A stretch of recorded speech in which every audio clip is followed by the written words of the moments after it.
Have you had an encounter with the king or the queen of the forest, and you'd like to hear it narrated on this channel? Well, if so, send me an email with all the details. You can send your email to contact@buckeyebigfoot.com. Well, hey there, everyone. I'm sure glad you could make it. The horses are outside, and they are ready to go. So grab your snackage and get on up in the saddle.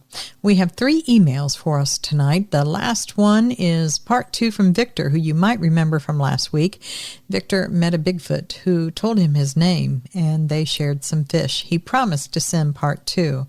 Well, he's sent in part 2 and explained how he tried to find that Bigfoot again. Are you ready? Me too. Let's get tonight's journey down into Sasquatch Valley started. Let's go.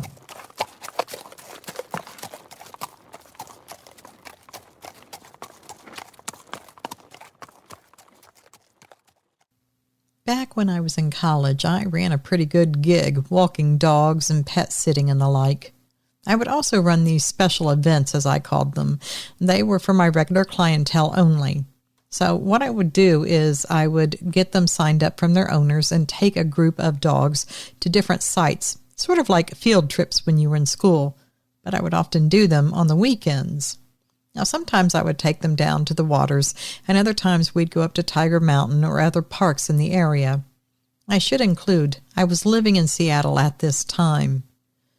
All the pet owners loved these extra excursions because their dogs would come back doing happy, worn-out wiggle dances, and then they would sleep the rest of the day after all the exercise. Now, on one of these weekend excursions, I had a group of 5 dogs that I was taking up to Tiger Mountain, which is about a 20-minute drive from where I lived. The trail on the south side is clear and very easy to walk, even with the dogs. Now, other than a large cut for power lines, it's mostly in the wooded, shady areas. The 5 dogs I had that day were all mid-sized or smaller. None of the dogs were aggressive in any way.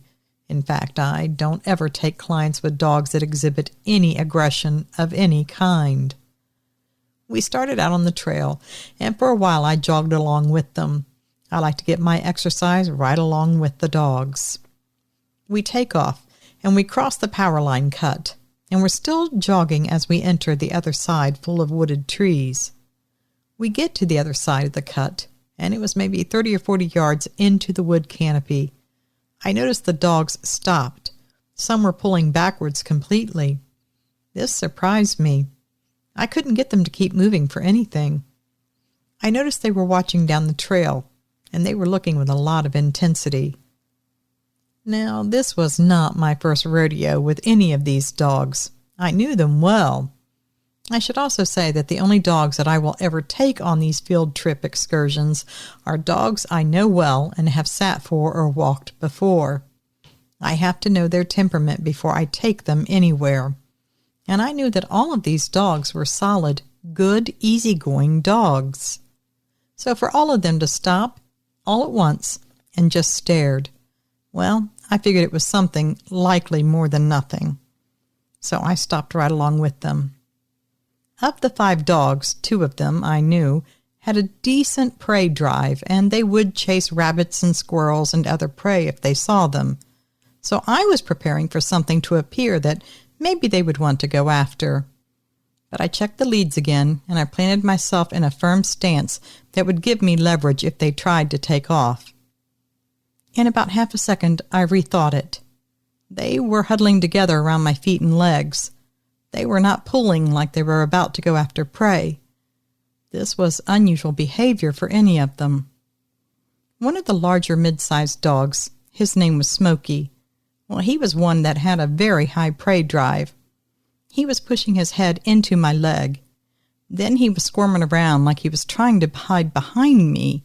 But when he would push between my legs, he would come out the backside, and then he would start all over from the backside, pushing against me, trying to find a place to hide.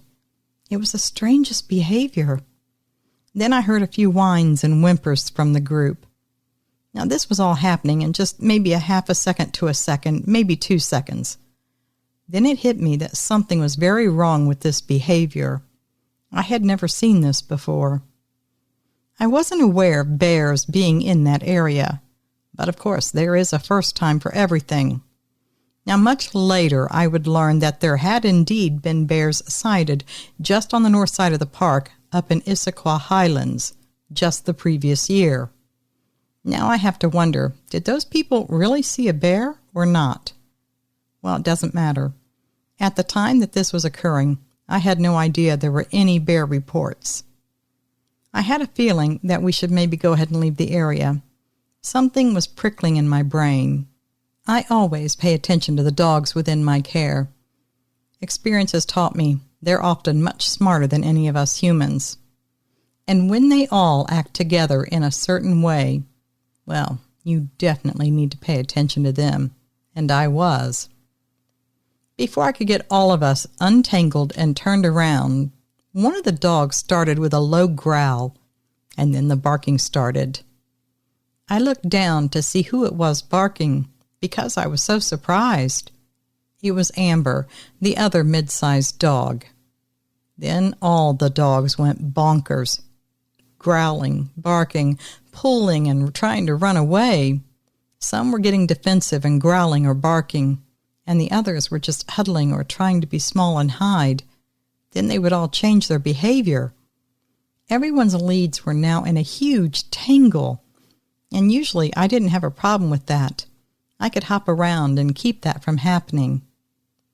I thought to myself, what in the world is happening here? And that's when it happened.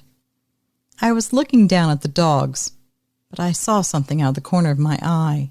There was movement further down the trail. What I saw, well, it can only be called one thing, a Sasquatch. It was walking on 2 legs and feet just like a person would walk.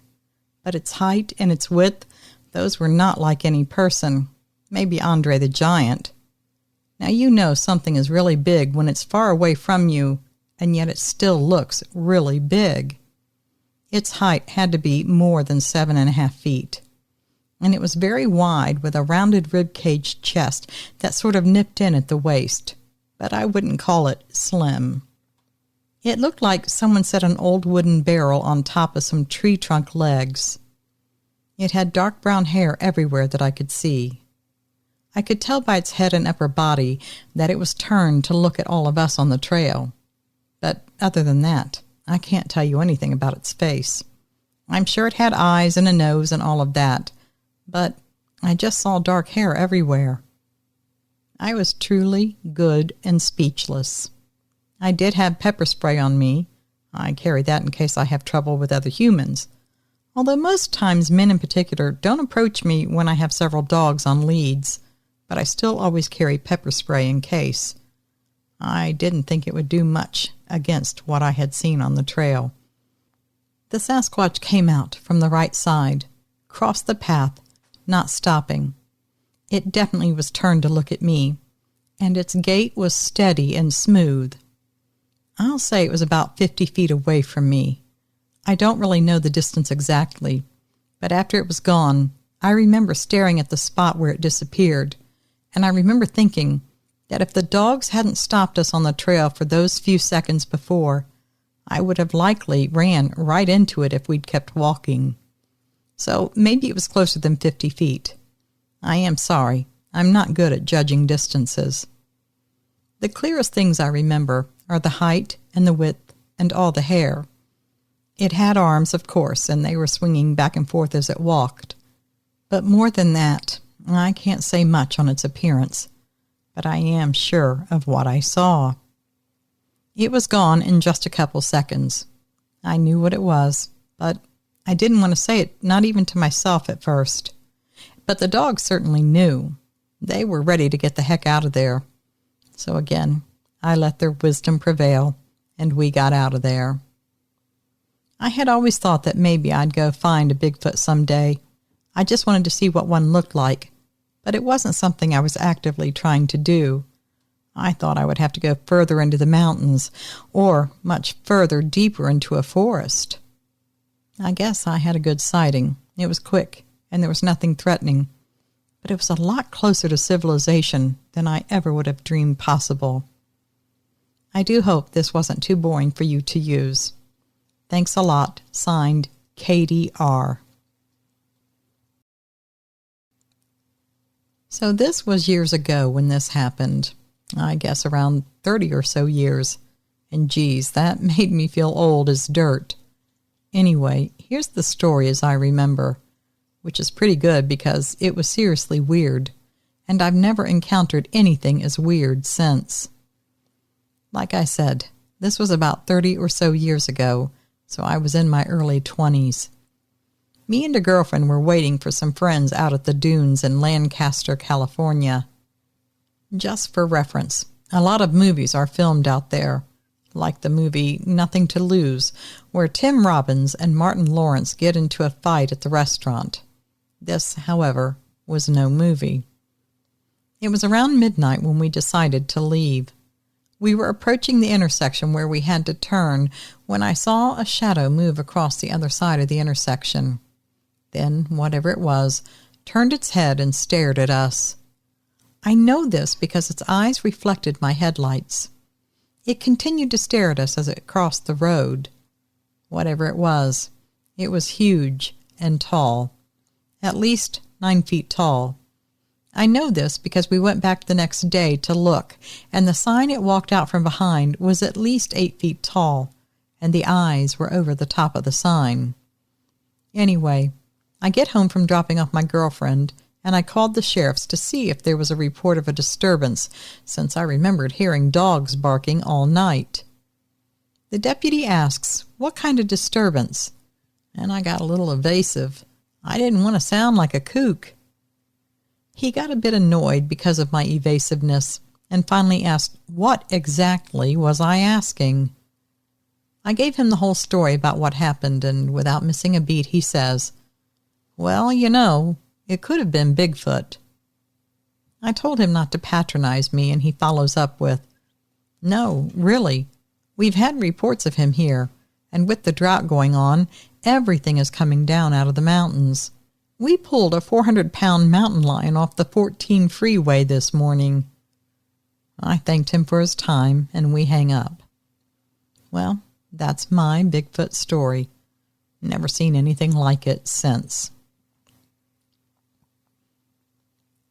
Part 2 from Victor. Hi all.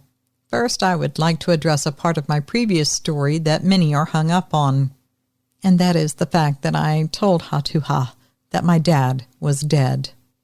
And that is correct. My dad died when I was 11.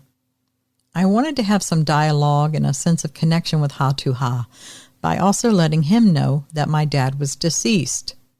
But the person I told my story to, I said was my dad, but that was my stepdad, who I've always called Dad.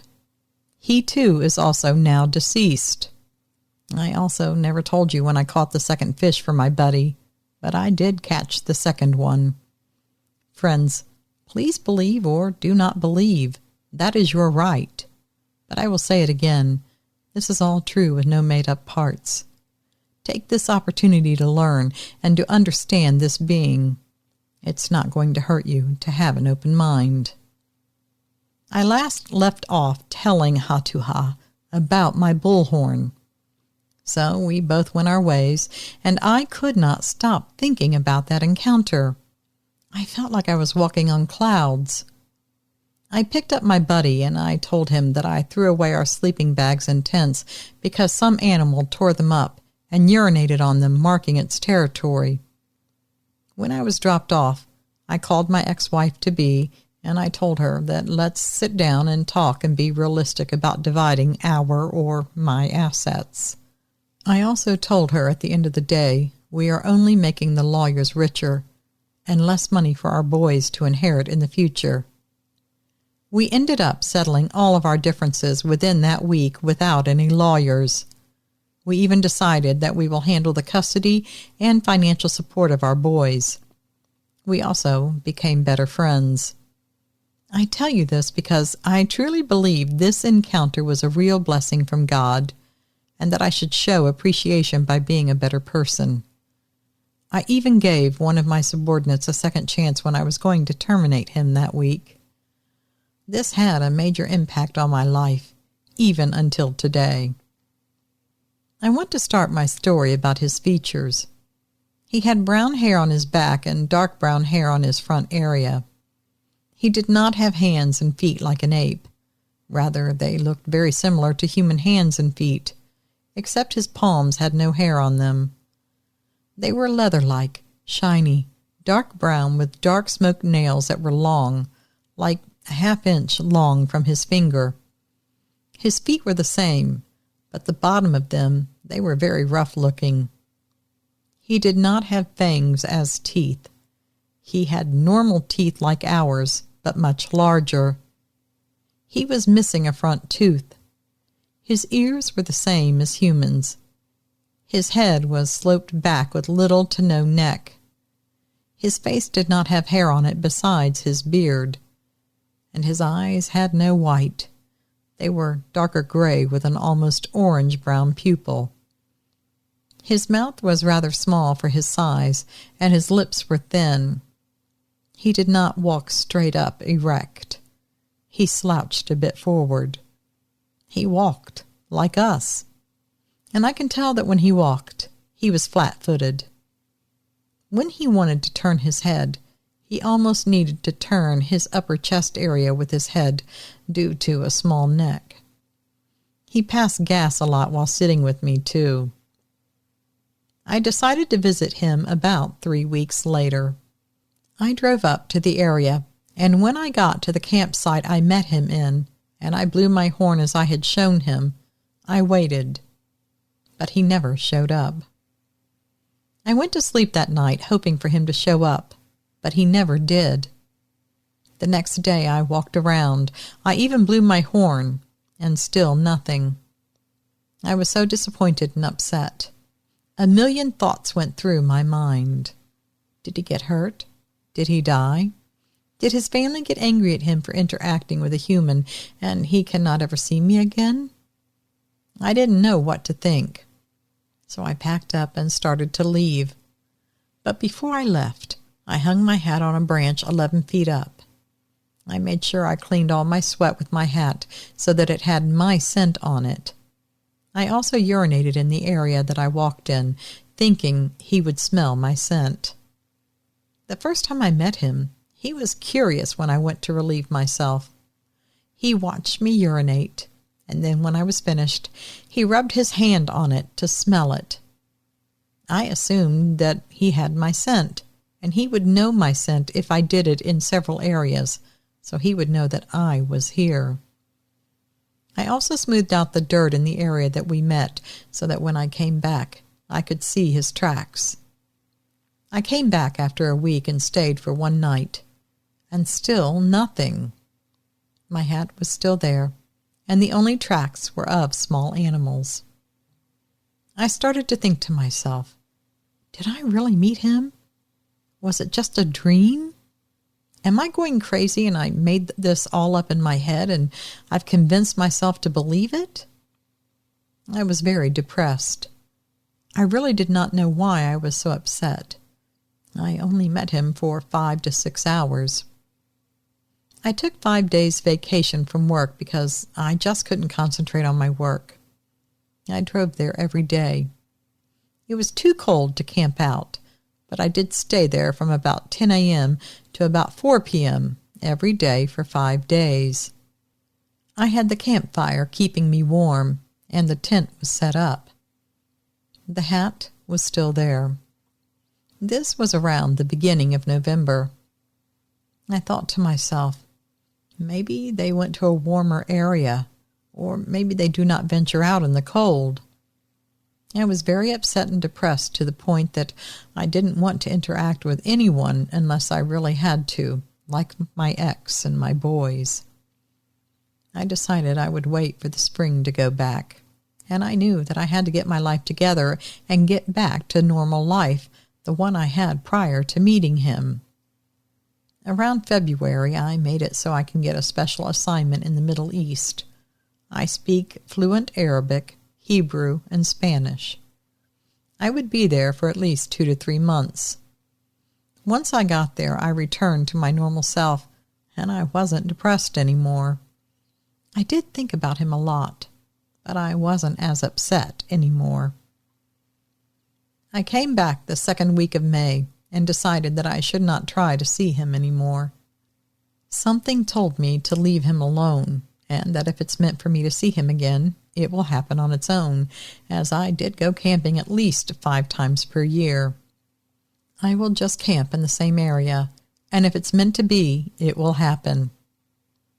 About 2 weeks later, I took my boys camping, or I should say I encouraged them by promising to buy them both all new camping gear, and that we could try the new gear out that weekend. I spent almost $2,500. Well, back then, that was a lot of money. Now, that Friday morning, 4 a.m., off we went, Friday morning until Sunday. As soon as I got there, I got excited. My hat was gone. We set up camp and I immediately blew my horn. We walked around and came back about 3 p.m., but still nothing. We made dinner and ate. Still nothing. I blew my horn about 6 times. My boys wanted to know why I kept doing that. I told them to scare away bears. We went to sleep. I told them some ghost stories before they retreated to their tents to sleep. The next morning, I got up and went to relieve myself. I walked about 25 feet from camp. While doing my business, I looked up, and my hat was incorporated into a squirrel's nest all ripped up. I assumed the squirrel found it and tore it up to make it a part of the nest. That was a punch in the gut. The whole time I was sure Haa-Too-Ahh had taken it. But I said to myself, stop belly aching. Concentrate on the boys and having a good time. So that whole day into Sunday, I took the boys hiking almost 7 miles and fishing. We even caught some gardener snakes.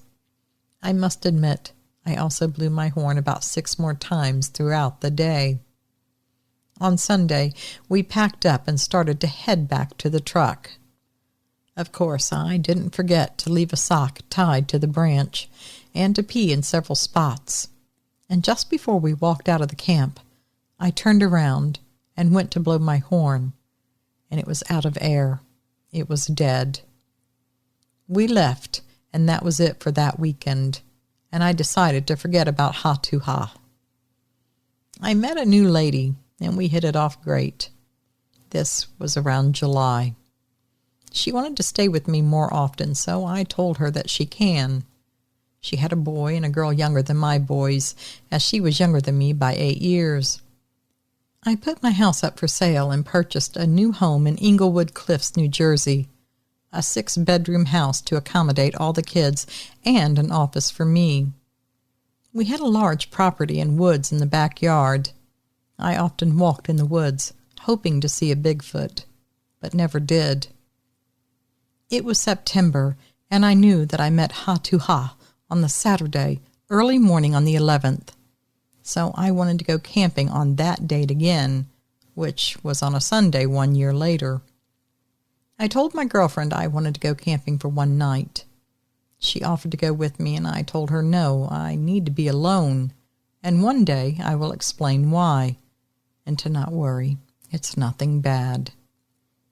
I set everything up, and I felt good about this trip.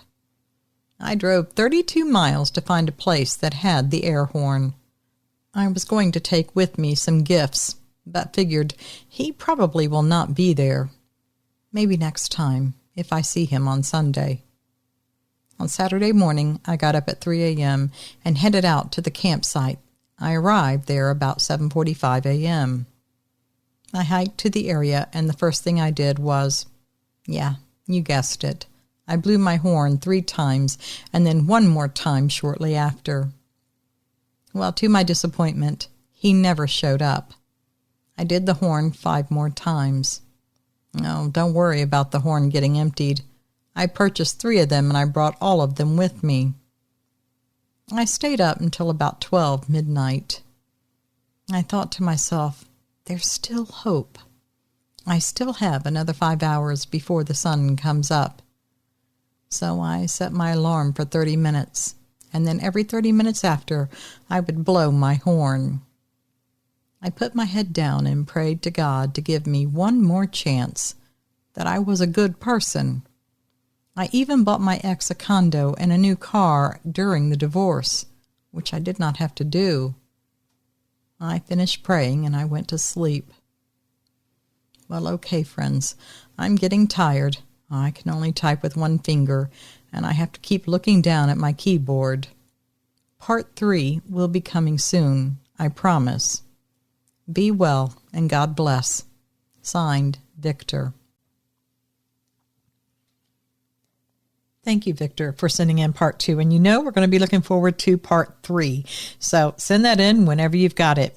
And listen, if you missed his first part where he actually meets a Bigfoot who tells him his name, then you're going to want to look either up here on the screen. I'll put the video card up there for you to click on.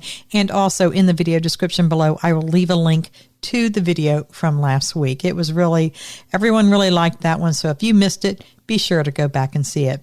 And thank you to Katie for sending that in. And thank you to the second submitter. He didn't, or she, or whoever it was, didn't leave me a name. So I just left it anonymous. So anyway, thank you so much for sending all that in. Anyway, folks, I'm going to call it quits for tonight. Thank you for staying with me through to the very end. These are always so much better with your company. Until we meet up again, folks, you know what I'm going to say. Always remember, absence of proof is not proof of absence. Thanks for listening.